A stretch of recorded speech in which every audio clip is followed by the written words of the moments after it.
محمد صلی اللہ علیہ وآلہ وسلم بن عبداللہ بن عبد المطلب بن ہاشم بن عبد مناف بن قصی بن قیلاب بن مرہ بن قاب بن لعی بن غالب بن فخر بن مالک بن نظر بن قینانہ بن خزیمہ بن مدرکہ بن الیاس بن مزر بن نزار بن معاد بن عدنان. کچھ جنریشنز کے بعد اسماعیل علیہ السلام و بن ابراہیم علیہ السلام بن آزر یا تارخ بن نحور بن سروخ بن رعو بن فالغ بن ہود علیہ السلام بن شالخ بن ارفخشد بن سام بن نوح علیہ السلام بن لامک بن متوشالح بن ادریس علیہ السلام بن یارد بن محللئیل بن کنان بن انوش بن شیس و بن آدم علیہ السلام. دوستو یاد رہے کہ یہ صرف نبی صلی اللہ علیہ وآلہ وسلم کا شجرہ نسب نہیں بلکہ یہ نبی علیہ السلام کے علاوہ قرآن پاک میں موجود تمام 25 انبیاء کرام کا بھی شجرہ نسب ہے. اس چارٹ میں ہم نے یہاں پر سب سے پہلے حضرت آدم علیہ السلام سے لے کر نبی صلی اللہ علیہ وآلہ وسلم تک تمام 25 انبیاء کرام کے ناموں کو ایک ترتیب کے ساتھ لکھا ہے اور پھر ہر نبی کا قرآن پاک میں کتنی مرتبہ نام لے کر ذکر کیا گیا ہے. ان تمام انبیاء کرام کو لوگوں کی ہدایت اور رہنمائی کرنے کے لیے جن علاقوں اور شہروں کی طرف بھیجا گیا تھا تو ہم نے اس چارٹ میں ان تمام علاقوں اور شہروں کے ناموں کو بھی لکھا ہے. اور سب سے خاص بات یہ ہے کہ یہاں پر ہم نے سبز رنگ سے نبیوں کے ناموں کو لکھا ہے اور سرخ رنگ سے رسولوں کے ناموں کو لکھا ہے تاکہ آپ کو بآسانی معلوم ہو سکے کہ ان 25 نبیوں میں سے نبی کون تھے اور رسول کون تھے.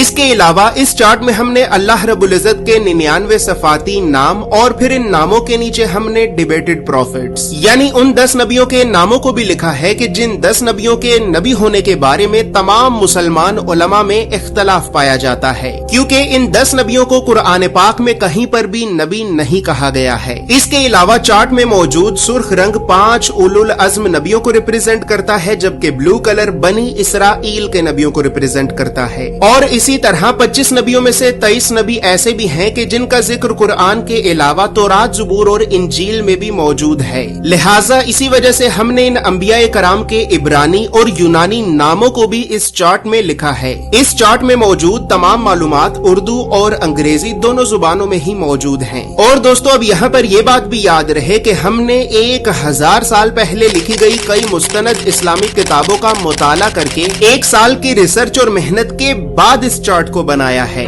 اور اس چارٹ کو ہم نے اس وجہ سے بنایا ہے کیونکہ بدقسمتی سے ہمارے بچوں کو اسکول سے یونیورسٹی تک اللہ کے نبیوں کی سیرت اور سنت کے بارے میں بتانا تو دور، یہ تعلیمی ادارے ہمارے بچوں کو کبھی بھی اللہ کے نبیوں کے نام تک نہیں بتاتے. اور اسی وجہ سے آج ہم اللہ کے نبیوں سے اس قدر دور ہو چکے ہیں کہ اب نہ ہی تو ہمیں اللہ کے نبیوں کے نام آتے ہیں اور نہ ہی ہماری اولاد کو. لہٰذا گھر کے ماحول کو اسلامی اور علمی اعتبار سے بہتر کرنے کے لیے اور بچوں میں بچپن سے ہی انبیاء کرام کے بارے میں جاننے کا اور تحقیق کرنے کا شوق پیدا کرنے کے لیے ہم نے اس چارٹ کو بنایا ہے. دوستو یاد رہے کہ فریم شامل نہیں ہے. یہ چارٹ آپ کو ایک محفوظ پیکیجنگ میں رول کر کے بھیجا جائے گا اور اس چارٹ کے لیے ہم نے سب سے مہنگے مضبوط اور پریمیم کوالٹی کے 260 گرام کے پریمیم RC فوٹو لسٹرڈ پیپر کو استعمال کیا ہے اور لوکل انک کی بجائے خاص طور پر جاپان کی برانڈڈ انک کا استعمال کیا ہے. مزید تفصیلات کے لیے یا پھر تمام انبیاء کرام علیہم السلام کے اس مکمل اور مستند شجرہ نسب کو حاصل کرنے کے لیے آپ ابھی ہماری ویب سائٹ islamiccharts.com کو ضرور وزٹ کریں.